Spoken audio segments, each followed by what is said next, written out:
Simon Told Helen wins a half length. Zach Manelli second. Welcome to Greyhound Gossip. Peaky Blinders start cheering for Tommy Shelby wins the WA Sprint Championship final. Featuring Peter O'Neill and Leia Ernest. Mozza moves up to Mermaid Manelli. Fab's Gem 3 deep. Here comes Fab's Gem. Hard style Rico by 5 lengths to Simon Told Helen. Third Tommy Shelby. This segment is dedicated to the discussion and promotion of greyhound racing. Cindy's Oliver, Rockstar Patriot, Paul Stewart, back-to-back with Rockstar Patriot in the Galaxy. Handsome Prince, a bolder clear. The former Tasmanian Handsome Prince has won the $1 million chase. And a very good morning, everyone. Welcome along to Greyhound Gossip. Unfortunately, no Leia Ernest this morning. She's come down ill, so we wish her a speedy recovery, and hopefully she'll be back with us later in the week here on TAB Radio. Well done to Leia and also Shorty, Jeff Miller and the team with our outside broadcast at Cannington on Saturday night. Hopefully you enjoyed it, and it was great for the exposure of the WA greyhound industry. Good crowd there on course as well, being the Sky Racing Perth Cup and Galaxy finals. Just before we get to the two features, earlier on in the program, we had the consolations where Keep Keeping caused an upset in the second of the consolations of the Perth Cup. And in the major consolation, we also had another reserve. So the two reserves winning the consolation, Firecloud was able to get across for Colleen Pearson and give her biggest moment in the sport. So well done to Colleen and Simon Marsaglia and the team. The consolation of the Galaxy going the way of Clifton Cruise for Vince Reid. But it was all about the Perth Cup and also the Galaxy. Let's start off with the big one, the $301,000 Group 1 Sky Racing Perth Cup Final of 2023. The lure on its way for the Group 1 Sky Racing Perth Cup Final, and they're set. Ready. Racing, jumping very quickly, Electrified, hunting up on the inside was Elite Machine. Electrified trying to cross. Elite Machine pushes up underneath of him. One came down, Who Told Tough, and finding the top was Rumbling Moment from out wide. So now going around the outside, Elite Machine goes past him, goes clear by 3, Rumbling Moment. In third place, Electrified, then followed by Lupini Manelli. Well back was Mick Flash along with Momentum. Yahoo, serious, but off the back, and Elite Machine raced away in the cup. Out by 6 lengths on Electrified, then followed by Lupini Manelli. Jamie Marsh, this is your night. Group 1 glory in the Perth Cup with Elite Machine, wins by 7 lengths. Second goes to Electrify, then followed by Mick Flash. Across the line next of all, pulling up. So Elite Machine and Jamie Marsh along with Daniel Williams taking out the Group 1 Sky Racing Perth Cup, and I haven't spoken to him this morning. Hopefully he's in good shape. The winning trainer Jamie Marsh joins us on Greyhound Gossip. Jamie, good morning and congratulations to you, Daniel, and all of the team behind Elite Machine. It was a big night there on Saturday night. Yeah, thanks, Pete. Yeah, what a wonderful call too. Just wanted to say thank you for that. But yeah, I've been in better shape on a Monday morning. But yeah, it was a massive night and a massive experience. And yeah, something that you sort of always sort of dream of, and we were lucky enough to do it on Saturday night. All right, before we go to the race itself, how did you and Daniel and the family celebrate over the weekend? Yeah, it was funny because I sort of said to Brett that I thought you'd go right on with it, but by the time you get home and put him away and empty the other dogs and everything like that, you're pretty knackered. So, to be honest with you, I sat on the couch and watched a couple of the replays of the night and had a couple of quiet beers on the couch and then went to bed.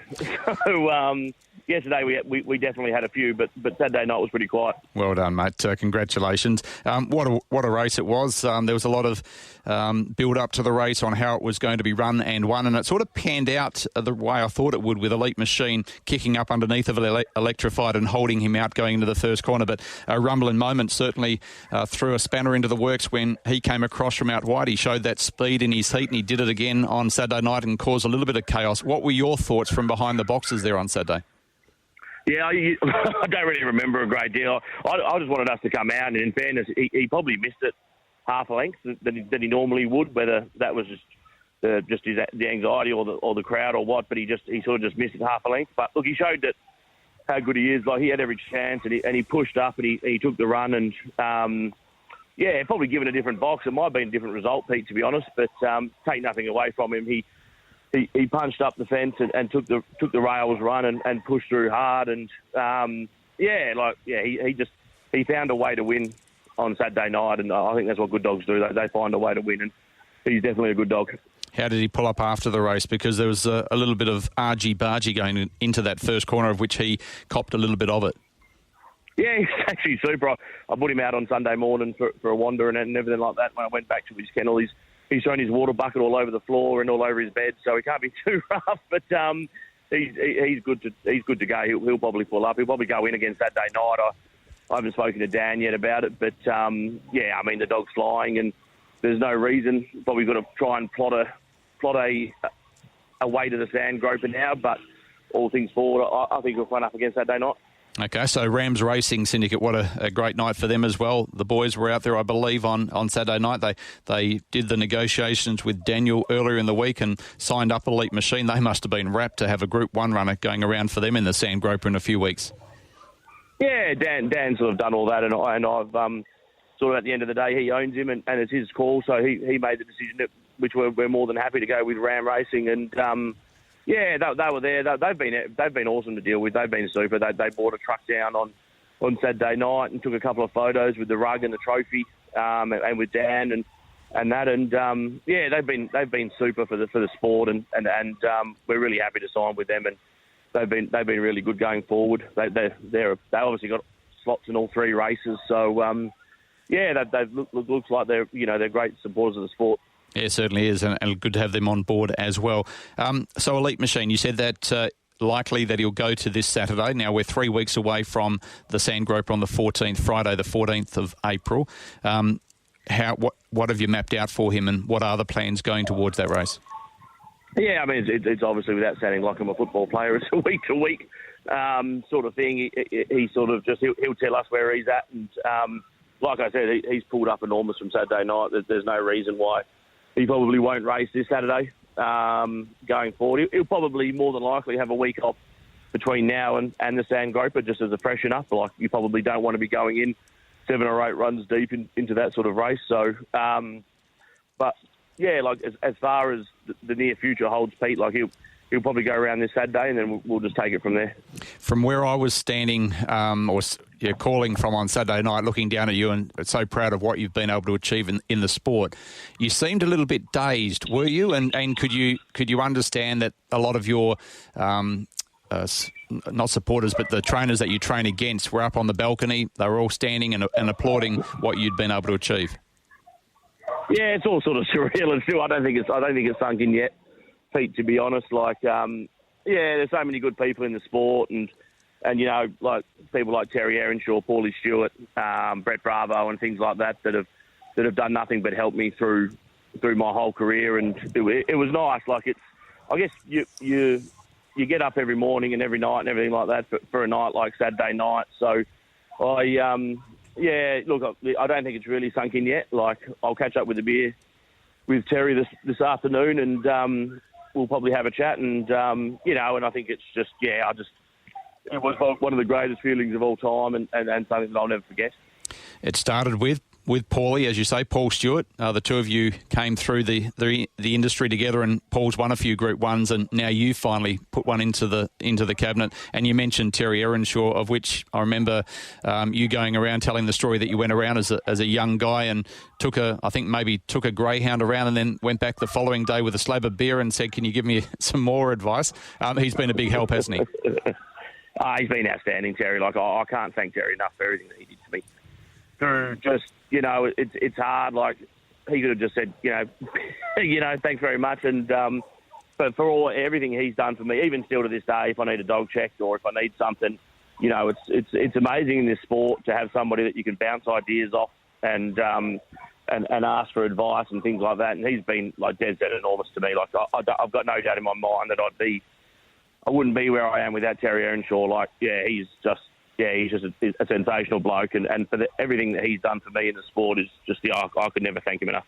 And what about your association with Daniel Williams and, of course, his partner Samantha, who the two of you were married for a short period of time? You have a beautiful, well, the elephant in the room we throw out there, but, you know, that didn't work. But we complimented you after when we were talking on Tab Radio, Shorty and myself and Leia, about how important your little daughter is to you and how you still have a really good relationship. And that was shown there on Saturday night with Daniel, Sam and yourself.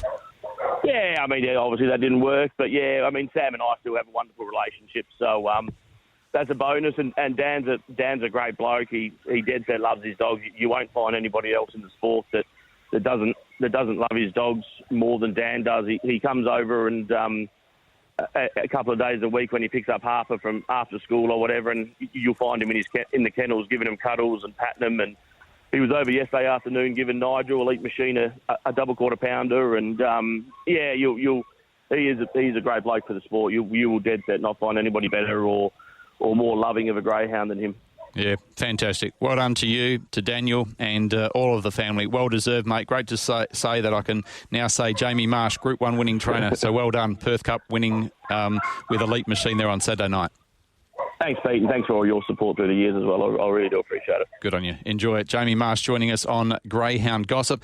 And speaking of Group 1s, let's go to the other one on Saturday night. It was the Group 1 Sky Racing Galaxy. The tab touch box is loaded. The Group 1 Sky Racing Galaxy final. The green light is on. Lure to the start and they're set. Ready. Racing. Couch Surfer came out running, also showing speed. Stagger Outley on the inside, and First Pick comes across from out wide. First Pick finds the top. Speed Freak goes to second. Couch Surfer through to third. Then followed by Rip and Grace. In behind them, next of all, was Ballistic Ant. Well back in the field was Ariane Bale, Stagger Outley, and Chloe Ant sees them all as they go to the back. First Pick, the leader, out by a length and a half on Speed Freak. 3 lengths away in third was Couch Surfer, then followed by Rip and Grace. Well back behind them, next was Ballistic Ant, but off the back, and First Pick is the leader. Out by a length and a half on Speed Freak. Couch Surfer needs to dig deep now. Then followed by Rip and Grace as they come to the corner. First Pick is the leader. Up on the inside with Speed Freak. First Pick is kicking and he takes out the Galaxy. Tight second. Couch Surfer or Speed Freak in a photo. Then followed by Rip and Grace. In behind them was... So First Pick for Chris Halse, who trained First Pick, and also Couch Surfer running first and third in the Group 1 Sky Racing Galaxy final there on Saturday night. The race was run different than I thought it might be, but Chris Halse would be very, very happy to have a Group 1 under his own name in the Galaxy, of course, with Linda Britton. He has been associated with 5 winners of the Galaxy before. And Chris joins us online this morning. Chris, congratulations on what was a great night for you and the kennel there on Saturday night. Thanks a lot, Pete. Good morning. How was it? Were you expecting First Pick to be able to get across and to be able to lead? I didn't think she could lead, but I thought she could be on the pace. And, it was interesting how the race was run in the end. And, he got shuffled back early and then he kept finding his way through, Couch Surfer. But it was a bit of a surprise, obviously. But Linda's brother, Robert, owns it, so he's happy. So I had a few beers with Robert yesterday, so it was good. Was Robert over here for the race? He was over, but he didn't go to the dog. So he was just relaxing, chilling out.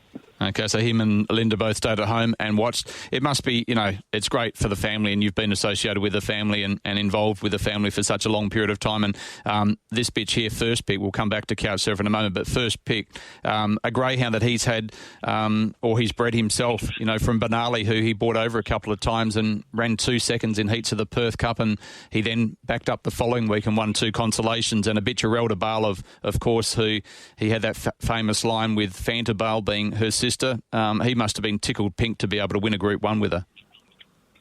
Yeah, I was talking to his daughter and nephew, daughter and son-in-law yesterday, and they just said, when they were going around, he just said Robert was going, at least won a place, but he ended up hanging on. So he was chuffed, and so that litter to Benali, I think she had a litter before that didn't really go on with it, but this litter to Benali has gone really well for him, and and Benali run us down a couple of times in consolations, actually, Pete.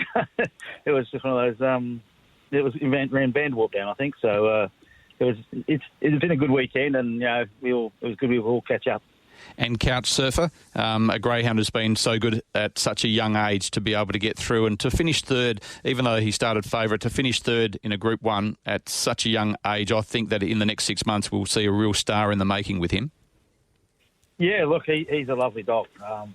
He doesn't have any bad habits. He's a really nice-natured dog, and he can probably sprint a bit too. He can run 600, run 700, so he's versatile. And it's sort of the connection of the breeding is like with Roberts, with Fanta Bale, and he's out of his mother's out of sister Miata, so it's there's all those stone lines there amongst them as well. So it's hopefully he carries on as good as Miata sort of thing. But you always need a bit of luck in racing.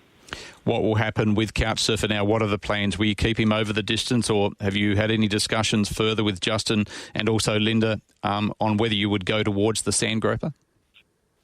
I'm not sure, Pete. You'd have to ask Linda. You would know that. So, but no, he'd be versatile for it. So that's not my decision probably, but What's your gut decision? Would you if Linda and you and Linda have the discussions regularly? So and I know that you differ, but if in your opinion, do you think he should be set for the Sandgroper, or would you continue him over the distance and maybe aim at some of the bigger races on the East Coast? Oh, look, if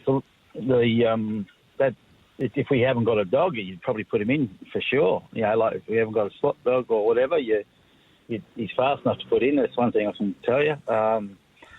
But in hindsight, he's really young as well. So he's still got the derbies and things like that for him. And there's the Miata on here. If you're going to take on...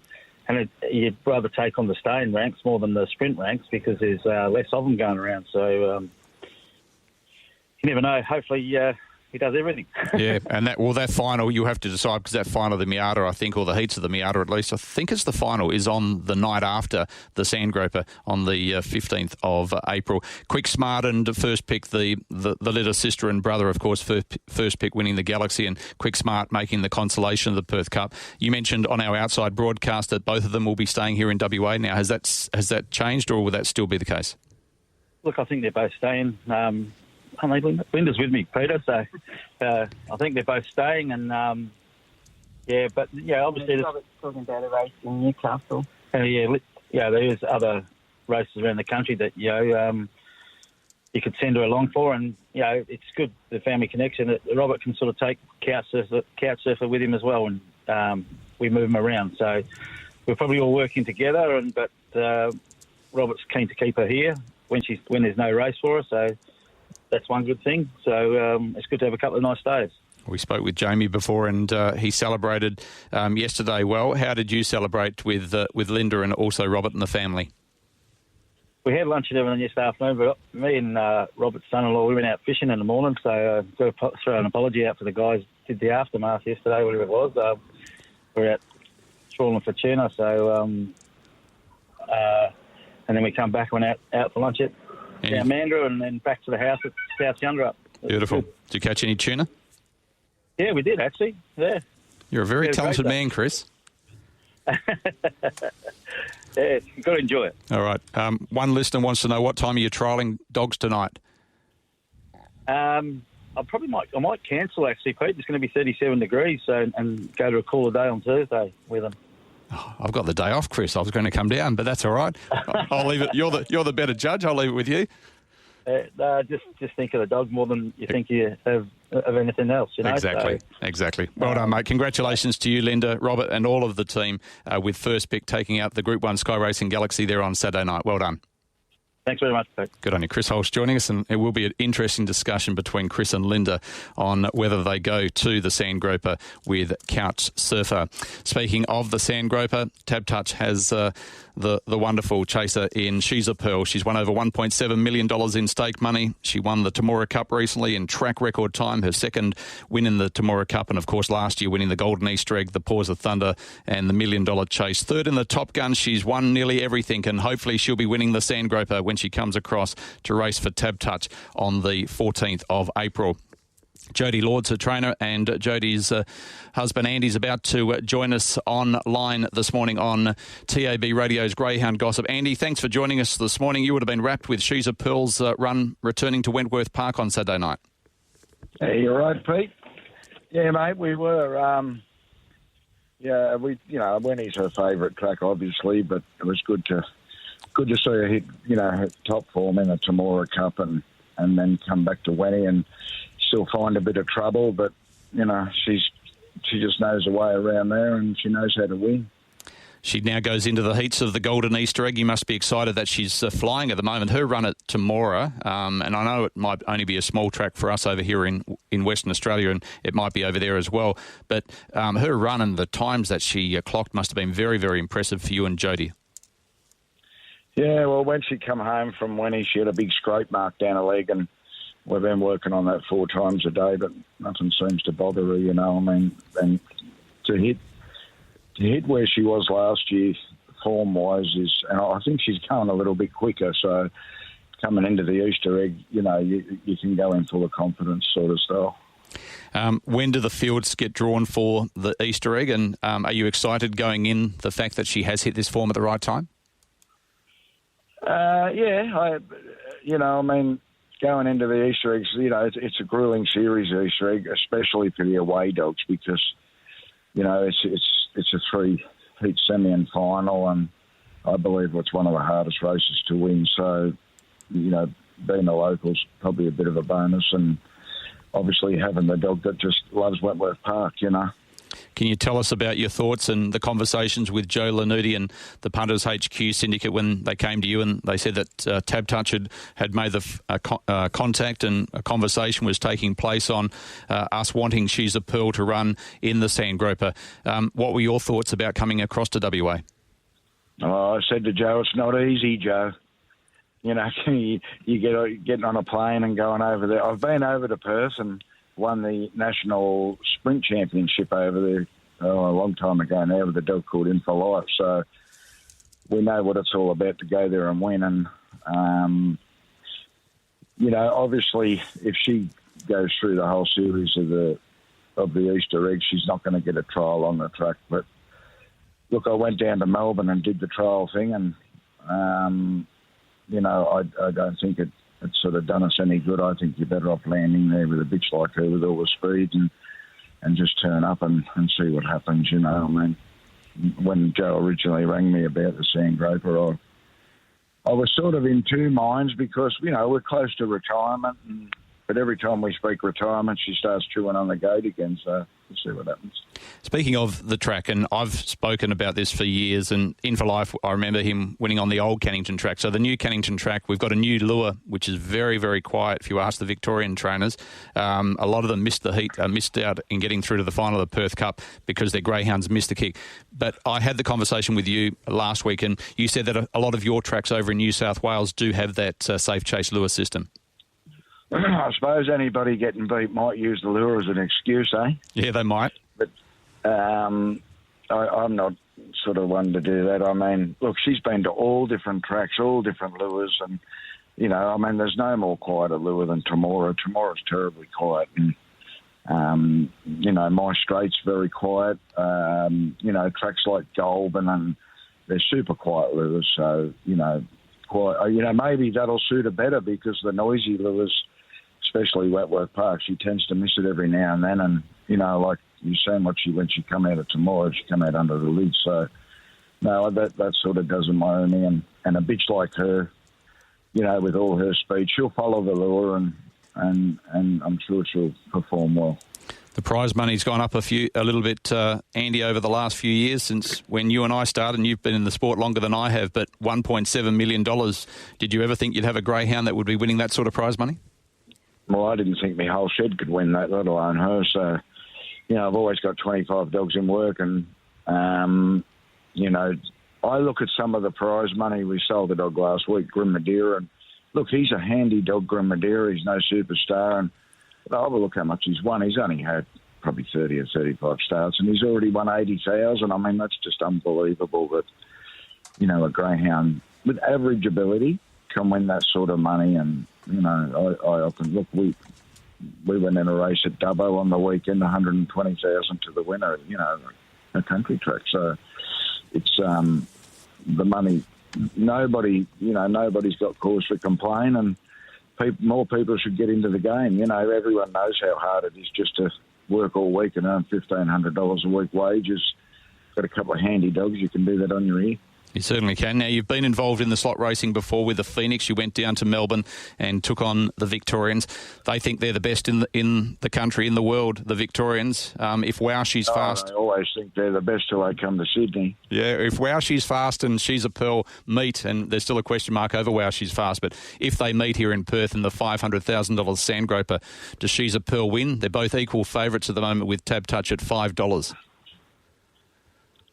What was the question again? Does she beat Wow She's Fast here in Perth? Can she beat Wow She's Fast? Yes. Yeah, of course she can.